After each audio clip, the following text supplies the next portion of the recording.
The usual quiet hum of the courtroom came to an abrupt stop as Judge Margot Allen struck her gavel, and that single sharp sound seemed to suck all the air out of the place. Suddenly, even the smallest movements felt loud. Lawyers shuffled their papers with more care, and people in the public benches leaned forward, trying not to rustle their coats. For a moment, New York City's chaos was held outside those closed doors, replaced by a tension that you could actually feel on your skin.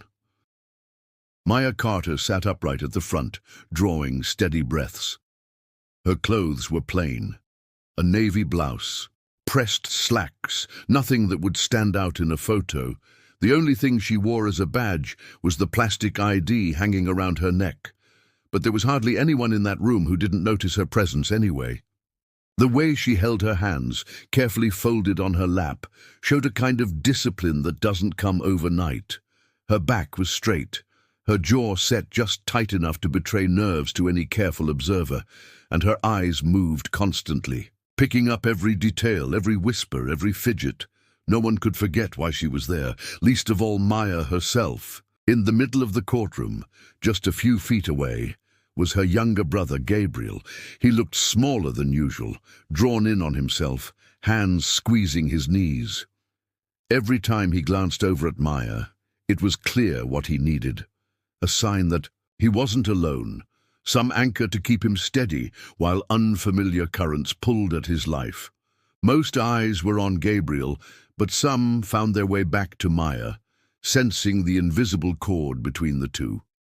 People sometimes talk about staying strong under pressure, but for Maya, it was not a choice anymore. It was just the way she was wired after years of handling what life threw at her. Still, sitting there now, she felt exposed.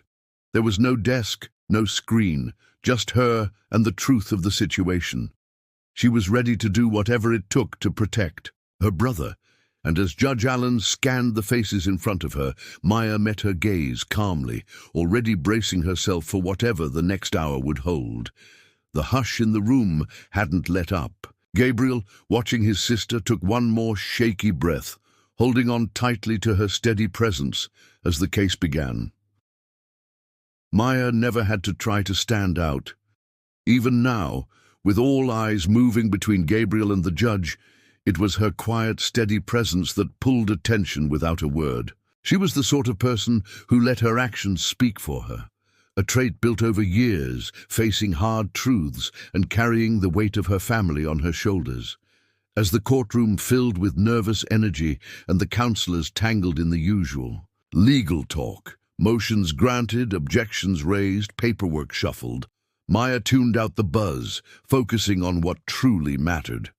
She watched everything, taking silent notes, the twitch of the prosecuting attorney's finger, the way Judge Allen's gaze drifted to the windows whenever the defense spoke, and the subtle exchange of glances between the bailiff and the courtroom clerk. All these small signs started to paint a picture that was much bigger than what was written on any page in the folder before her.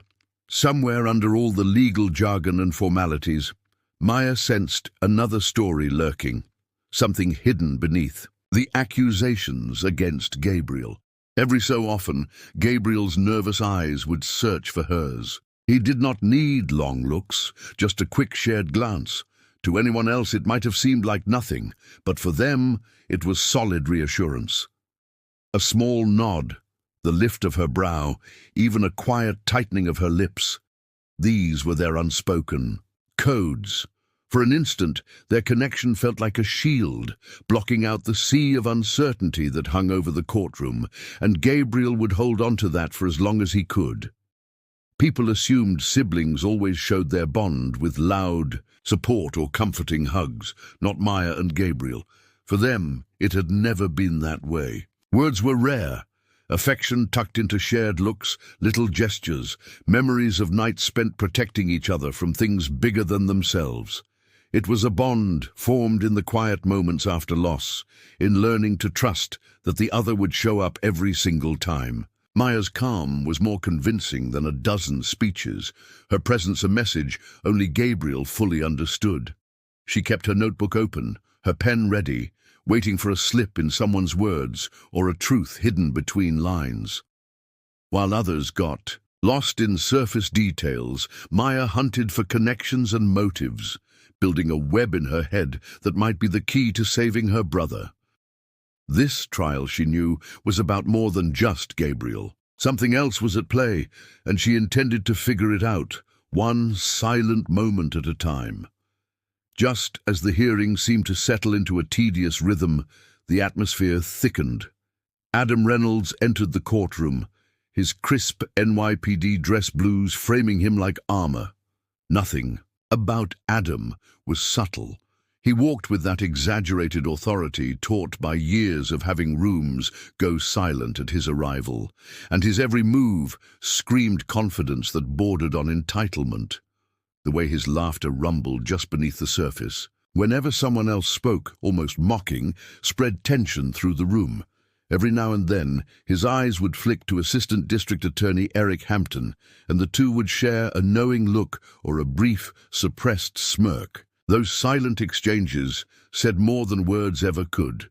Maya recognized the pattern immediately. She had learned over time what real power looked like, and even more important, what it felt like to be on the receiving end of it.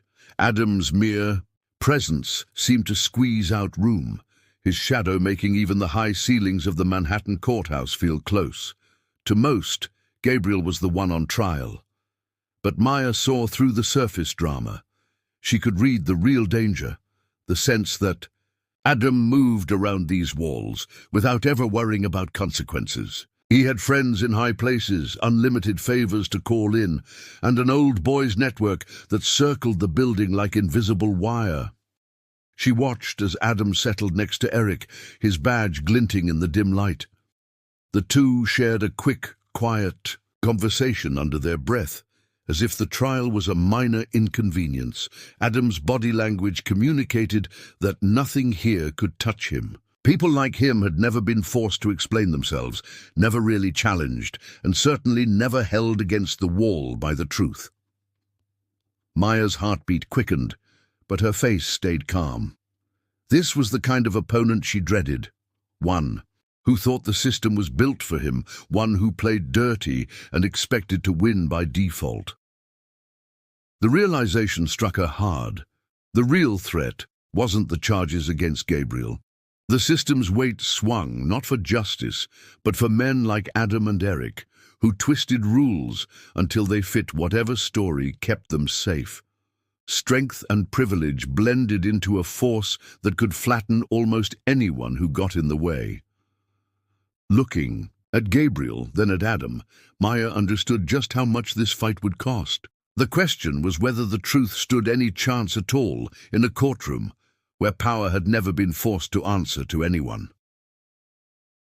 The moment Maya's name was called, the entire courtroom seemed to hold its breath. People shifted in their seats, and even Judge Allen glanced up, curious, as Maya stood. She didn't rush. Her steps were measured and quiet, like someone who knew how to move without drawing too much attention, but who made an impact all the same. Years spent teaching self-defense in Brooklyn, volunteering at shelters, and working gritty jobs to protect herself, to keep Gabriel safe, had shaped her walk and her stance. She had traded comfort for survival. It showed in the way she moved, always alert, scanning every inch of the room as she approached the witness stand. She took her seat and adjusted the microphone, her calm expression unwavering. Assistant District Attorney Eric Hampton tried to stare her down, holding her gaze, a little too long, as if daring her to blink or falter. But Maya just looked right back, steady and level, never flinching. Privilege and paperwork had always been Eric's shields, but Maya's strength came from all those years fighting battles out of sight, where every day had real consequences. Quietly, the clerk asked her to state her name and occupation. Maya spoke clearly, laying it out for everyone. Maya Carter, team lead at the New York Crisis Intervention Center. As the words hung in the air, people's eyes darted to one another. Here, in a room where most people relied on documents and reputation, Maya's lived experience cut through the usual posturing. Suddenly, those slick resumes on file and the expensive suits seemed a little less imposing, even flimsy, compared to someone who had survived and protected others in chaos far more dangerous than a trial. She could sense the atmosphere shifting, subtle but unmistakable. Adam shifted in his chair, his mask of confidence slipping just for a heartbeat as he recognized Maya's poise. There was no bravado in her. She didn't speak to impress. Still, her presence forced everyone to reconsider their assumptions, and even Eric found himself choosing his words a bit more carefully as he began to question her. For a moment, it felt like the rules of the room had changed. Maya's authority came from lived reality, not a badge or a stitched title on a jacket.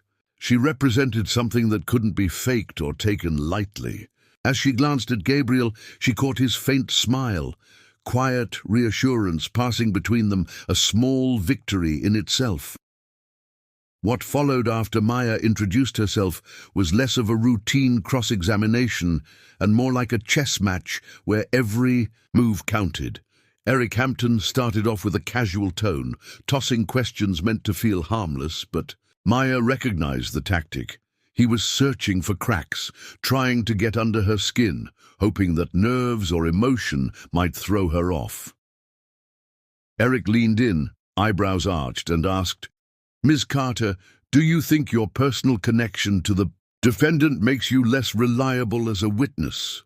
Maya didn't flinch. She looked him dead in the eye and said, "I believe my relationship with Gabriel just means I'm here to see the truth told, the same as anyone should be." You could sense the room taking notice. She didn't get defensive, and she didn't stumble or offer more than what was needed. Each of Maya's answers went back to the facts, grounded in her experience and supported by records. When Eric hinted that maybe her loyalty to Gabriel was clouding her memory, she replied with calm confidence, "All of my statements are matched by documentation. If you have the reports in front of you, you'll see they line up no matter who is involved."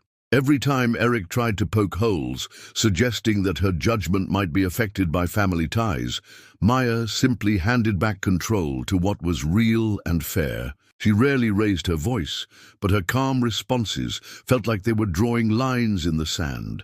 There was no room anymore for the tricks or misdirection, no clever wordplay to distract from what actually mattered. At one point, when Eric pressed harder, implying that maybe some rules don't always need to be followed exactly when family is involved, Maya answered, "Rules are there to protect everyone. If the truth doesn't matter for one, it doesn't matter for any." The judges shifted in their seats, sensing something shifting. Those in the gallery, originally half asleep, leaned forward, listening. In her steady refusal to be rattled or ashamed, Maya forced a gap in the courtroom performance, making even the most skeptical people reconsider just how justice was being shaped that day. Everyone felt the expectation that things would be done properly. Documentation checked, facts weighed, questions asked for real answers, not just for show. It became obvious that fairness was something they all had to hold on to, not just pretend about when the spotlight was on. As soon as Maya finished testifying, the clerk nodded for her to step down.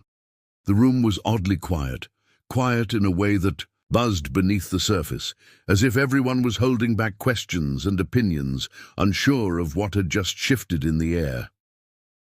Maya left the witness stand with the same calm, steady walk she had used coming up. But this time, everyone was watching even more closely. She could feel eyes following her as she made her way down the aisle, and she braced herself for what she suspected was coming. Standing there, blocking most of the narrow pathway, was Adam Reynolds.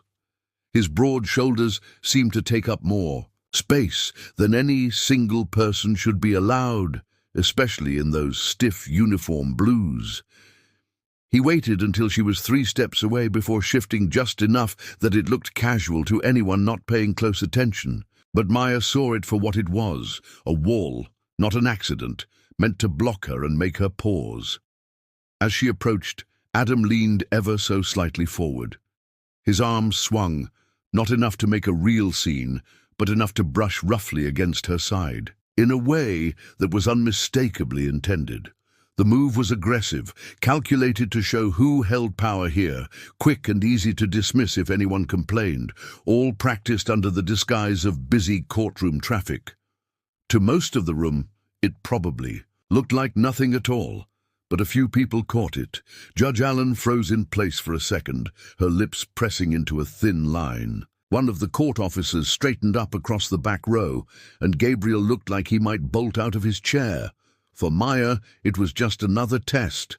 She stopped for half a second, turned her head, and met Adam's gaze without flinching, making it clear she was not intimidated and would call him out, even if no one else dared. Her steady response, the way she didn't back up, didn't try to squeeze by, made Adam blink. He moved the remaining few inches, finally clearing the path. The small confrontation rippled through the people nearby. Whispers traveled from person to person, and a few phones snapped up pretending to check notifications, but actually recording what they had seen. Suddenly, the mood in the courtroom changed. It wasn't just tense anymore, it was charged with something new. Indignation, a bristling sense that unfairness had crossed a line. The sense of order had been broken, and now even silence seemed to carry a warning. Maya didn't let Adam's attempted intimidation pass quietly. She stopped in the aisle, lifted her chin, and turned to face him with cool restraint. Her voice was even and measured, but the words sliced right through the uneasy hush in the courtroom. "Excuse me, Officer Reynolds," she said loud enough for others to hear. "This sort of behavior is not acceptable, especially here." The room stilled. It was like someone had turned the thermostat down, the sudden chill running through people's veins. Adam, wanting to save face, tried to play it off as nothing. A harmless misunderstanding, in the middle of a packed hallway, nothing to fuss about. But Maya didn't let it slide. She looked directly at Judge Allen, her voice never trembling. "Your Honor, if the courtroom cannot promise basic safety for witnesses testifying under oath, then this is not justice at all. We should expect better here than what happens in the street." People sitting nearby cast uncertain glances at one another, wondering how such a moment could unfold blatantly inside the halls of power. Judge Allen, who had prided herself on keeping order, weighed her response for a second. She saw the credibility in Maya's complaint, and more than that, sensed the mounting disapproval burning through the crowd. The judge called Adam forward, her tone cold and official. For a split second, Adam looked around for backup, maybe from Eric or someone else who might downplay things, but the gallery was silent. No one stepped in to help him. Judge Allen issued a sharp rebuke for his behavior, and after reviewing the security footage on the bailiff's phone, made a decision that seemed almost unprecedented in that courthouse. Adam Reynolds was to be removed from the courtroom for the remainder of the trial. As Adam was escorted out, the contrast between courage and complacency was clear for everyone to see. Maya stood her ground, while Adam was left red-faced and escorted out with his pride bruised far more than his uniform. Her direct gaze around the room spoke volumes. Just because a place had tall marble pillars and serious faces did not mean it protected the right people or was as unbreakable as it pretended to be. For some, the system was a fortress. For others, it was only as strong as the courage of the people brave enough to challenge it. Outside the courthouse, Gabriel felt the pressure on his shoulders shift. No more handcuffs, but a kind of weight. That was impossible to see and even harder to shake. The concrete steps were crowded with reporters, officers, and onlookers, but Gabriel barely registered the faces. He stood still, hands in his pockets, feeling like a spotlight was still aimed at him, even though the official questioning was over. He kept replaying the past few hours, wondering if he could have done anything differently. or if his fate had already been stitched together behind closed doors by folks far removed from his daily life. He turned away from the entrance, wanting to disappear into the city crowd, but Maya caught up before he could go. She pulled him aside, somewhere just out of reach from microphones and eager cameras. Maya was still buzzing with all the anger and energy from what had happened inside, and she wasn't about to let it fizzle out. She shook her head and looked her brother straight in the eyes. "You do not get to just give in," she told him, her voice low but strong. "Letting them tell you what you are is exactly what they want." Gabriel let out a tired sigh. "It feels like no matter what I say, no one's really listening. They make their decisions before I even step inside a room like that." He tried to shrug, but it was like his shoulders were weighed down with invisible chains. "I'm just tired, Maya." But Maya reached for his arm, making sure he heard her this time. Tired isn't a reason to accept what's wrong. If you roll over, it's not just your story that gets lost. It's what happens to the next person after you. They'll keep doing this, keep twisting things, unless we decide to fight back. She started pacing a little, frustration making every gesture sharper. They want you to be quiet, embarrassed, out of the way. Surviving doesn't mean you have to be silent or hide from it all. A bit of her fire seemed to seep into Gabriel. He knew his sister. She never claimed it was easy, but she always believed in pushing against whatever wall someone tried to build around her family. He nodded, and for a moment the noise of the city faded. Together, they decided not to go quietly. Not for themselves, not for anyone else who might find themselves on those steps in the future. As Gabriel and Maya stood outside, catching their breath and sorting through the mess of feelings left after the day in court, someone approached in a way that didn't feel like just another passerby or lawyer hustling to a cab. It was Thomas Fisher. The man had a reputation around New York City for poking into things other people avoided. He wore a long brown jacket, a messenger bag slung over one shoulder, and had a notepad sticking out. Standard stuff for an investigative reporter, but with Thomas, it always meant there was more going on than he showed. He gave a nod, glancing at Maya first, then Gabriel. "I'm not here for the regular headlines," he said, under his breath, "and I'm not with the court." His voice was serious, low enough that only the two of them could hear over the rumble of weekday traffic. "I've been digging into the Midtown Task Force for months. You know how they operate, layers of red tape and inside deals. Most folks look the other way, but I'm after the real story." Maya stiffened. She knew the trouble that could come from crossing the wrong people, especially in parts of the city where everyone knew someone who could make your life miserable if you stepped out of line. Still, something in Thomas's tone told her he wasn't bluffing. "This isn't exactly news to us," she said. "Today proved that much." Thomas checked both ends of the sidewalk before lowering his voice even further. "What you may not know is Adam Reynolds isn't new at this. He's been involved in complaints before. Excessive force, intimidation, that kind of thing. Every time, someone inside sweeps it off the record. They shield him because speaking out means sinking your own career, or worse." Gabriel crossed, his arms, eyebrows knit. "So what do you want from us?" "I need evidence, solid, can't ignore proof. And it needs someone brave enough to stand by it, even when things get rough." Thomas met Maya's gaze meaningfully, as if he already guessed she was ready to take that kind of risk. Maya felt a knot tighten in her stomach, but she nodded. She realized by now there was no stepping back. Crossing this line meant more than clearing her brother's name. It was about changing how things worked for everyone on the outside looking in. There was no need for words, really, after that. Brief conversation with Thomas, Maya, Gabriel, and Thomas all seemed to understand what their next steps would be. They were on the same page without having to map out every detail. Thomas would dig through records and chase down people who had gone silent, maybe out of fear or just exhaustion from fighting a system that never listened. Maya's role became clear to everyone standing on those courthouse steps. She would become the face that could not be ignored, the person who turned all that quiet frustration into real, undeniable noise.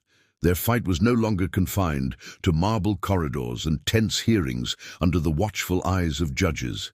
Now it would spill into group chats, hashtag campaigns, and angry comment sections on social media. They understood. Getting the truth out there meant going viral, getting ordinary people to pay attention and ask those hard questions that systems like the Midtown Task Force usually managed to dodge. It was scary, but it was the only way. As soon as Maya, Gabriel, and Thomas made their way down the steps, the gathered crowd surged forward. Microphones appeared almost out of nowhere, small camera crews angled for the best shot, and reporters shouted questions over each other as if the sheer volume might win them a headline. Some questions were easy to ignore, but a few cut close to the heart. Are you afraid for your family now? Do you really think anything can change? Maya kept her cool, just as she had inside. She didn't back down, didn't offer a soundbite they could twist. But then one reporter, a young woman from a local news station, with her notebook in hand, managed to get close enough to ask, quietly, "Maya, do you believe this will make a difference?" That was the opening Maya had been waiting for. She spoke just loud enough so that not only the reporters, but everyone listening on their phones could hear, "I'm not going to let my brother or anyone's story disappear. We are not backing down until the truth is out.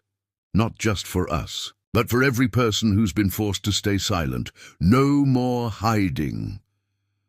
That promise hung in the air, carried further by the dozens of voices and cameras ready to spread it. For the first time that morning, Maya felt the hope of momentum, the sense that maybe the system couldn't keep shutting people out forever. Back at their apartment in Brooklyn, Maya set her bag on the kitchen table and took a deep breath. She was used to pressure, used to organizing community events, fighting for tenants' rights, learning how to keep her composure in the middle of arguments or protests. She remembered what had helped her before: work at a steady pace, stay patient, and never rely on plans that follow a set script. After a while in this kind of fight, you learn that victories don't come from following the rules written by people who want you to lose. You have to adapt, improvise, and dig where others never thought to look. That afternoon, Maya pulled out her laptop and logged into old activist backchannels.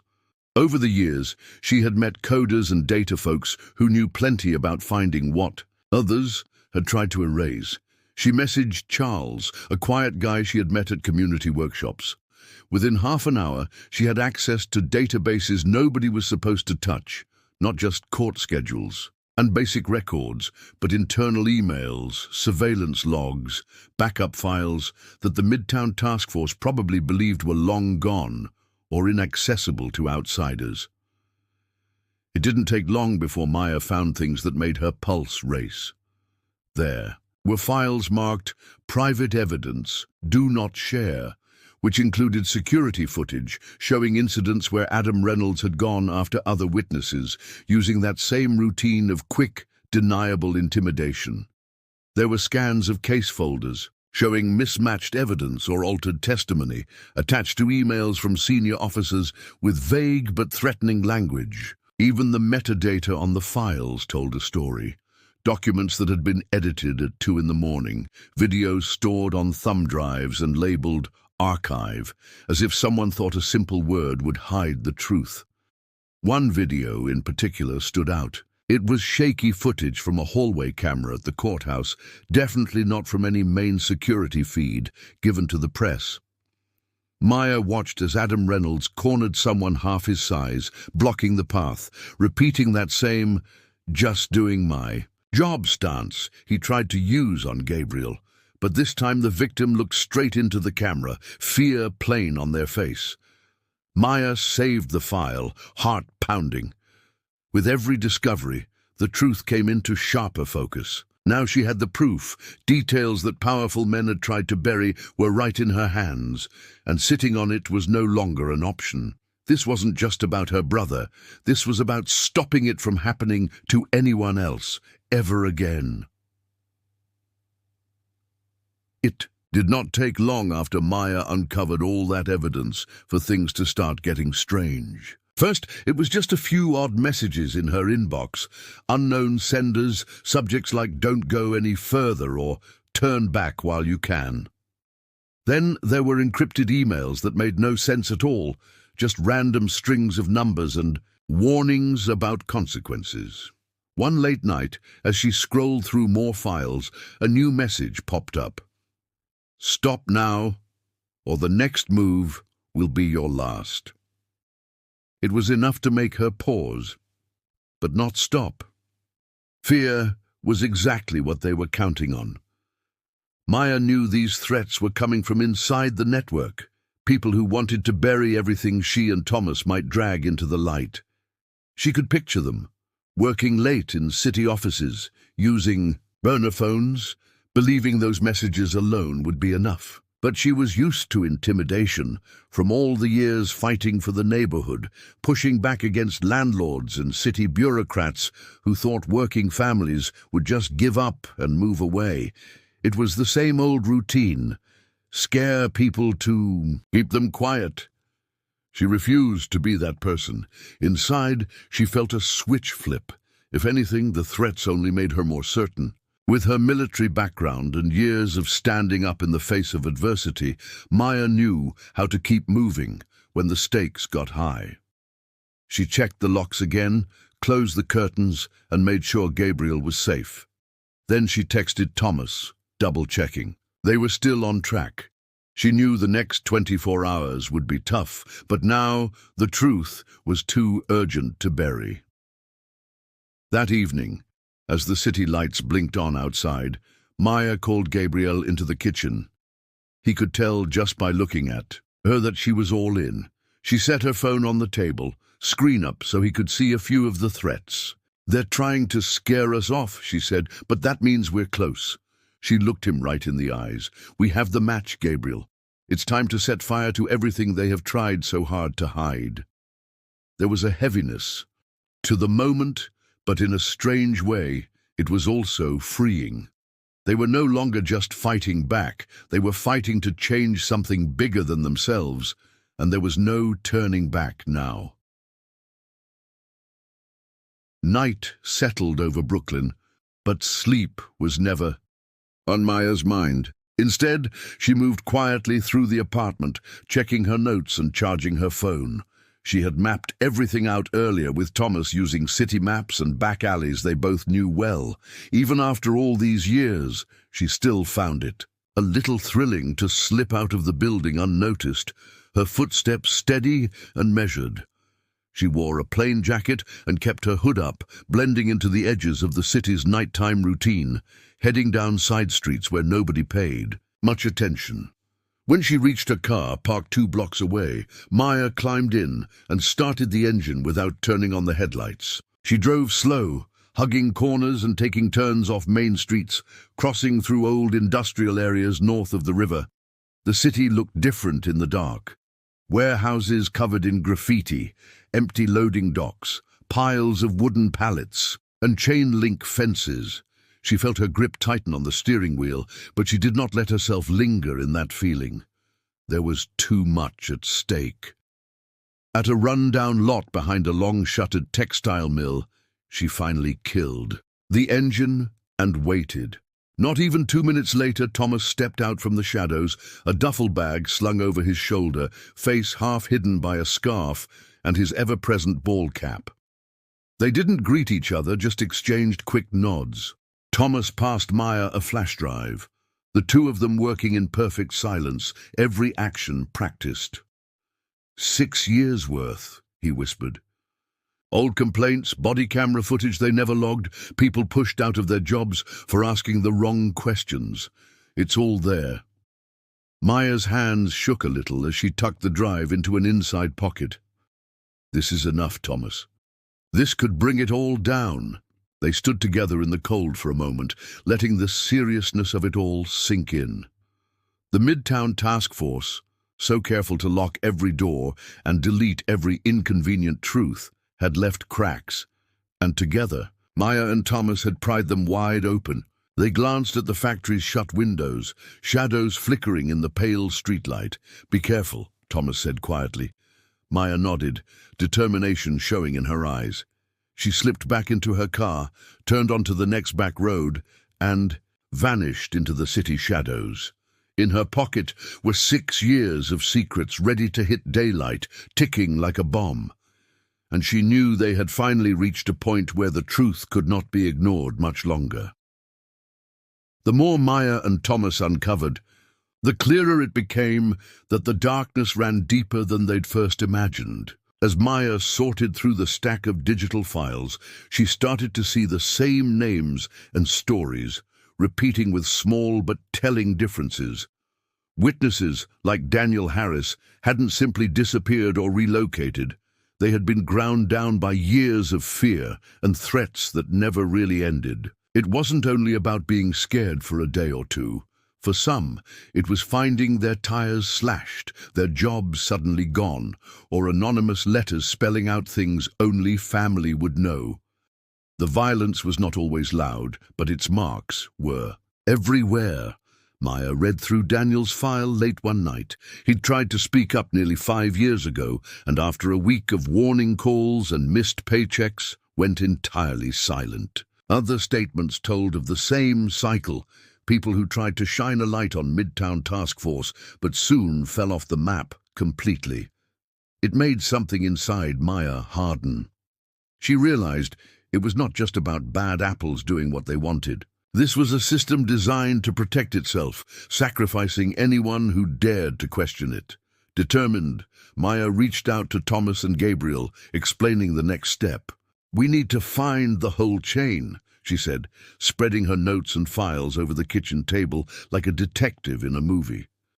"Not just the cops out on the street, but every level, supervisors, the folks who sign off on those reports. The people higher up who approve the hush money. Somebody's always writing the checks or making the calls that keep this going."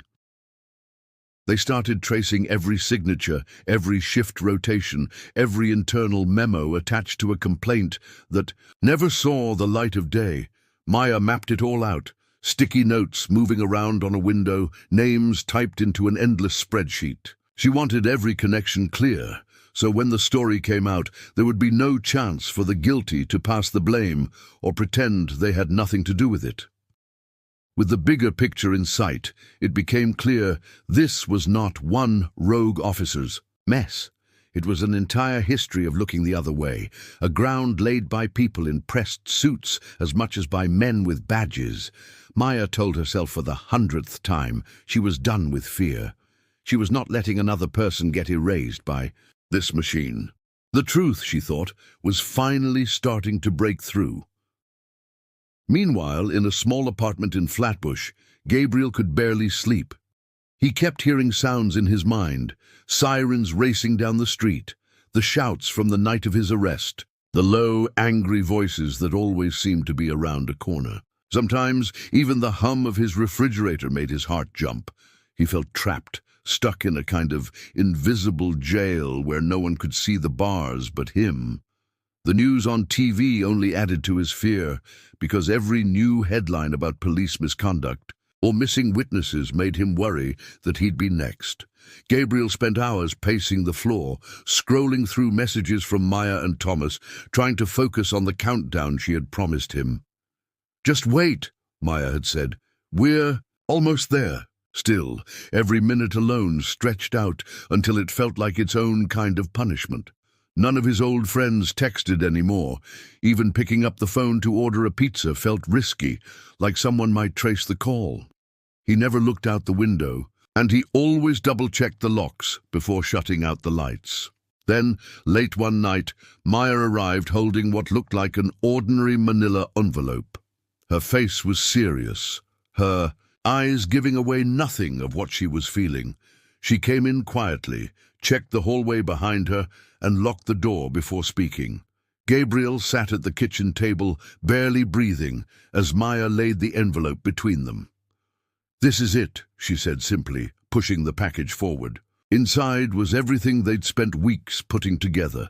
Names, times, copies of backup files, audio from Thomas's hidden recorders, footage that set the story straight. It was all there, a whole universe of things that most people never got a chance to see. Gabriel wanted to ask what happened next, but Maya was already way ahead. We have choices now. The safe option is to run, hope this stuff scares them off or makes them back down. The riskier path is to use everything. Burn. Every bridge push until there's no hiding from the truth. She made it clear she wasn't scared to become a target. If that's what it takes to make this right, I'll take the hit. I would rather risk it all on the truth than let them keep doing this to other families. Gabriel's hands trembled, but for the first time, hope felt possible, even in the shadow of his fear. As Gabriel tried to steady his breathing, doubts started circling in his mind. He wondered if it was too much to hope for, if exposing the truth would actually change anything, or if it would just make things worse for both of them. The stakes felt even higher now that everything was laid out on the kitchen table. The fear that had haunted him for weeks turned into something sharper, a sense of dread that this could all blow up in their faces. Thomas called just as the first hints of dawn crept in through the blinds. His voice was hushed but urgent. "Maya, you have to remember, this isn't just about singling out Adam Reynolds or one bad actor. You are going up against the Midtown Task Force. Their roots go deep. It's political. If you push this out into the world, they're going to come back swinging. They'll go after your name, your friends, your history. This isn't going to be easy." For a second, Maya listened, weighing his words. She knew he wasn't trying to scare her for no reason. Thomas had always been the careful one, the kind to weigh every move first, to double-check each file before sharing. But Maya looked at Gabriel. She thought about everything they had lost already, all the families who had been stepped on or dismissed just to protect someone in a higher seat. Her voice was steady when she answered, "I didn't come back from Afghanistan just to watch my brother be crushed by paperwork and lies. I survived a real war, and I'm not about to let one built on secrets take him down now." Gabriel's anxiety was all over his face. "What if they twist the facts?" he asked, staring down at his hands. "What if we put this out and nobody believes us?" Maya set her jaw and stared back at him, her resolve clear. "They might try, but truth sticks around. It's not perfect and it takes a beating, but it stays. The only way they get away with this is if we stay quiet. But we have the files. We have actual solid proof. You trust me, right?" He nodded, still nervous, but there was a tiny spark of hope under all that fear. The plan was no longer just about gathering evidence. Maya knew their next step would be all about exposure, using social media, sending reports to every journalist in New York, making sure their story could not just be filed away again. Now the fight was digital, out in the open, where the truth finally stood a chance against the whole cruel machine. Just as Maya and Gabriel were bracing themselves for what they knew would come next, another player stepped onto the field, someone with a reputation for blowing up narratives that others were too scared to touch. Her name was Samantha Ross, and even the most recognized anchors on national networks seemed to flinch when her work landed on their desks. Sam didn't work within the usual newsrooms or glossy magazines. She ran her own channel, posting bombshell exposés to streaming platforms and using encrypted group chats to keep sources safe and stories moving. Every time a scandal hit the city's trending lists, odds were good Sam's byline was somewhere in the mix. Maya had picked up on Sam's work a few years earlier, stumbling across an investigation that pulled down crooked developers in Queens. If anyone could bring real light to the mess the Midtown Task Force had left behind, it was her. So Maya reached out the only way she knew might reach Sam, through a private Telegram group that you could only join by personal invite.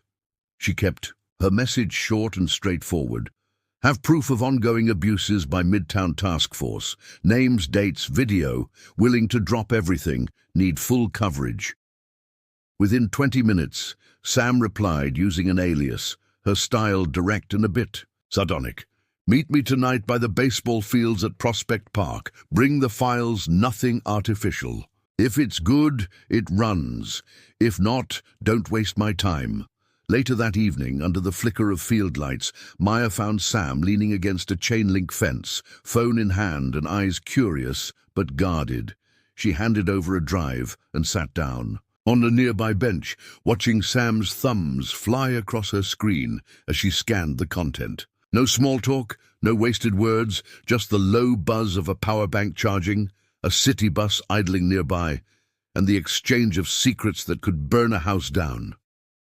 Names included? Sam asked. All of them, top to bottom, Maya answered.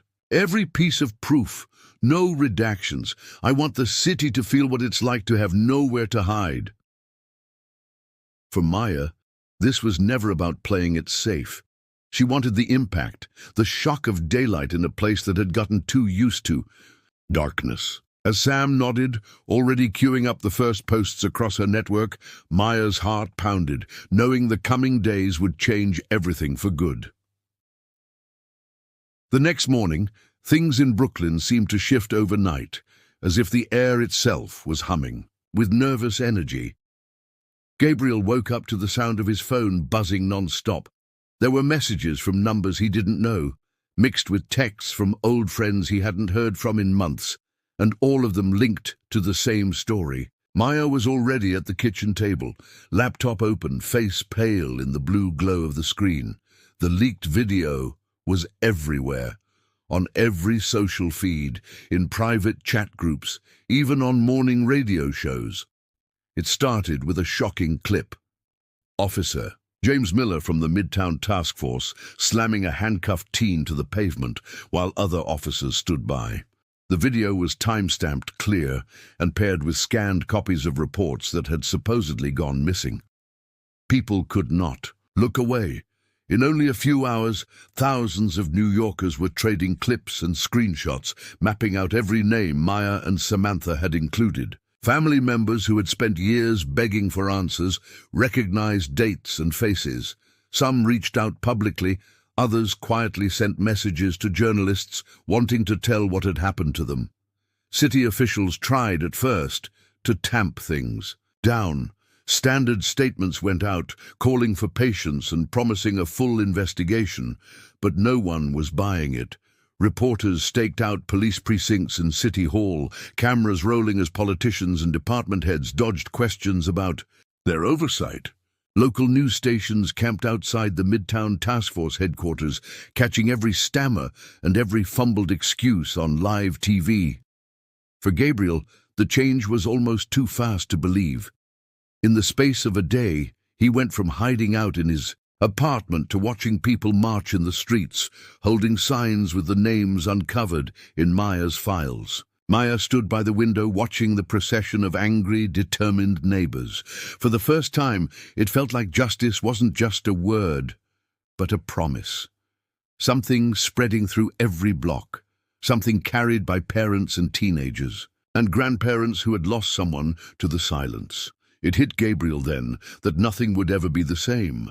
Walls that had protected the powerful for years were crumbling, and the city itself would not let the news die down. Through it all, Maya's resolve kept shining, seeing the truth out in the open where it belonged. Hours after the city erupted with outrage, things took a dangerous turn. Just past midnight, the old apartment in Flatbush was quiet except for the hum of traffic far below. Maya had gotten used to sleeping light, her military habits never fully leaving her. When she heard the soft pop of the front lock giving way, she was already on her feet, adrenaline hammering in her chest. Gabriel sat up instantly too, eyes wide. There was no warning.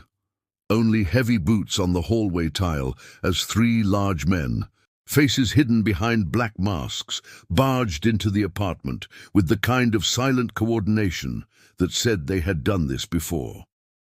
They tried to grab Maya first. It was over in a flash. She dodged one man's outstretched arm, shoved an elbow into another's gut, and swept the legs out from the third. Years of training took over. Gabriel watched, stunned, as Maya managed to disarm them one by one, using their own momentum against them. It was messy and quick, furniture knocked over, a lamp crashing to the floor, grunted curses as the men tried to hold her down and failed. In the end, the intruders didn't bargain on actually having to fight. Each hit the ground with a thud, and one tried to crawl for the door. Maya stood over them, voice steady but cold. "That's enough, you take a message back. I'm not afraid, and you will not scare me or my family into silence." She grabbed one of their radios and spoke clearly into it, making sure whoever sent them could hear. "If you think this is how you end it, you're wrong. We are not alone. Everyone in this city saw what you tried to hide." Gabriel's heart was pounding as he watched the men finally scramble away, broken and stunned. The fear that had ruled his days for so long, of shadowy threats, of the task force's reach, melted a little. For the first time, he saw Maya not just as his older sister, but as the reason hope had survived at all. It was a turning point neither of them had expected. They were no longer just running from the people behind badges or official seals. The tables had turned, and the story at last seemed like it belonged to them, taken back from the shadows and put firmly in their hands. The days that followed were a whirlwind unlike anything Gabriel or Maya had ever experienced. News vans lined up outside the courthouse on Center Street every morning, their antennas poking into the New York skyline. Reporters from every major outlet filled the steps, waiting for the day's hearing. People stood in clusters nearby, talking in low voices, passing around coffee, and scrolling eagerly for updates. All over Brooklyn and Manhattan, people watched live feeds or texted each other for the latest news, recognizing that this time the city's attention was finally fixed on the right story. Inside the courtroom, things were different now. Gone was the old sense of indifference, the tired eyes skimming past Gabriel or barely listening to Maya's words. The bench was full, and the air itself felt charged. Jurors actually held copies of the leaked files, reading and rereading the reports Maya had fought so hard to share. The judge, who once brushed off concerns, now asked direct questions, pressing the prosecutors, grilling task force witnesses, demanding real answers where there had only been evasions before. It all moved quickly, much faster than anyone expected. By the end of the second day, the judge called the courtroom to order, his words echoing with a kind of finality that no one could ignore. Given the undeniable evidence and the scope of misconduct revealed within the Midtown Task Force, this court declares Gabriel Alvarez free of all charges with no restrictions. The words hung in the air, slow to settle in. Maya squeezed her brother's hand so hard he thought he might cry. When they walked out together, flashes popped, microphones thrust forward, but Maya stopped at the top of the courthouse steps. She looked out at the crowd, her voice calm. Real justice can't keep being the exception, reserved for the few who are lucky enough to be seen or heard. If we want to fix our city, we have to make sure it reaches everyone, especially those with nobody to stand for them and no uniform to hide behind. There was silence as her words sank in. A few people wiped away tears, others nodded, holding their loved ones closer. As night closed in over the city, Maya held Gabriel close. Her steps, steady and determined, carried with them the sense that, from now on, silence would never be their answer. They had reclaimed their future, and hope felt real.